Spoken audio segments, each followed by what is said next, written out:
14 साल पहले दिल्ली की वो उमस भरी सुबह मुझे आज भी याद है। जीवन में पहली बार मैं संवैधानिक पद पर बैठे किसी व्यक्ति से मिला था। वे तत्कालीन उपराष्ट्रपति हामिद अंसारी थे। वह संसद में मेरा पहला दिन भी था। शपथ ग्रहण के बाद उन्होंने पहली बार सांसद बने हम कुछ नेताओं को कॉफ़ी पर बुलाया। बातचीत चलती रही। जब उन्होंने देखा कि गपशप करते हुए 15 मिनट से अधिक हो गए हैं तो उन्होंने हमें चर्चा जारी रखने के लिए अपने घर पर बुलाया। हम कुछ दिनों बाद उनके घर भी गए। यह हमारे लिए रोमांचक था कि दूसरे सर्वोच्च संवैधानिक पद पर बैठे व्यक्ति ने हम जैसे नए सांसदों से मिलने के लिए समय निकाला। एक राजनयिक के रूप में हामिद अंसारी का लंबा और प्रतिष्ठित करियर रहा था। वे भारत सरकार के चीफ ऑफ प्रोटोकॉल, ऑस्ट्रेलिया में उच्चायुक्त, संयुक्त राष्ट्र में स्थायी प्रतिनिधि, अफ़गानिस्तान, ईरान और सऊदी अरब में राजदूत रहे थे। फिर वे भारत के 12वें उपराष्ट्रपति बने।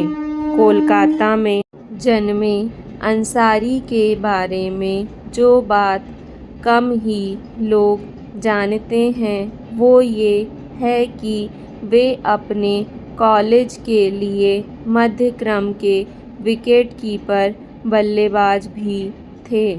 वास्तव में ईरान में राजदूत रहते हुए उन्होंने भारतीय दूतावास के कर्मचारियों के लिए क्रिकेट शुरू करवाया था।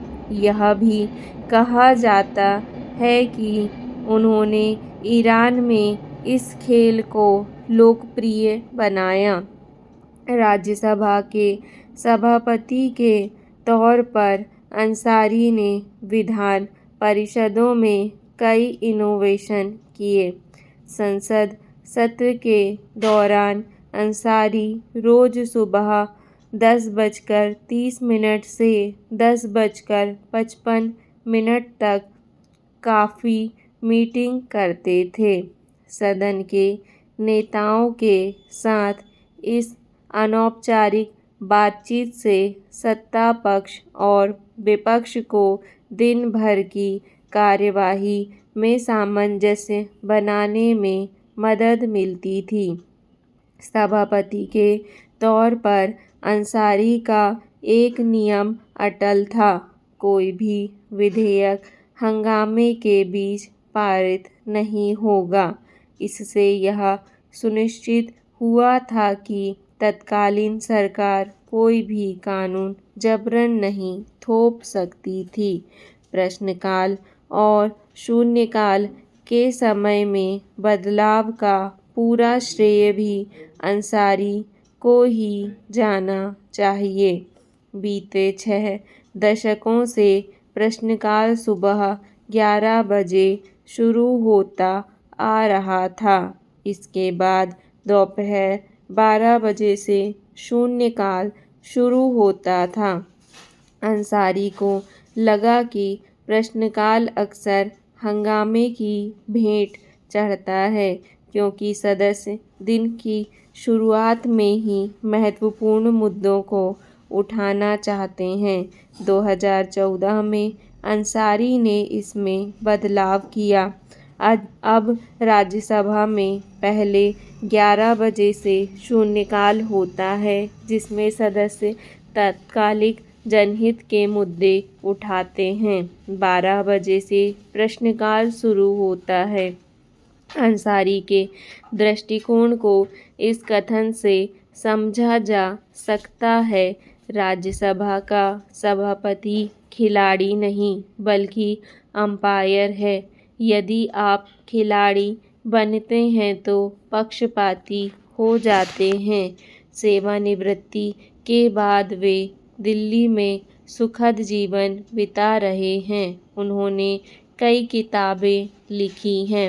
दूसरे जिन उपराष्ट्रपति के संपर्क में मुझे आने का सौभाग्य मिला वे थे वेंकैया नायडू, एक अनुभवी सांसद जो ग्रामीण विकास, शहरी विकास, आवास और शहरी गरीबी उन्मूलन, सूचना और प्रसारण के साथ संसदीय कार्य मंत्रालय के मंत्री भी रहे थे। इतिहास नायडू के प्रति उदार रहेगा क्योंकि उन्होंने 20 सितंबर 2020 को उस दिन सदन की अध्यक्षता नहीं की थी जब विवादित कृषि कानून जबरन पारित कराए गए थे। शायद इसलिए क्योंकि वे कृषक परिवार में जन्मे थे। उनका चैम्बर हो या सदन, दोनों ही जगह नायडू हर किसी से एक ही लहजे में बात करते थे, फिर चाहे वे सत्ता पक्ष के सदस्य हों या विपक्ष के। यह सराहनीय है। जब भी वे हमें उपराष्ट्रपति भवन में भोजन पर आमंत्रित करते थे तो वहाँ मिलने वाले आंध्र प्रदेश के स्वादिष्ट भोजन के लिए श्रीमती नायडू को भी बराबर का श्रेय जाता था। एक बार उन्होंने कहा था कि भले ही वे बाहर सभापति होंगे लेकिन घर में उनका भी एक गृह मंत्री है। नायडू को चुटीले वन लाइनर बहुत पसंद थे।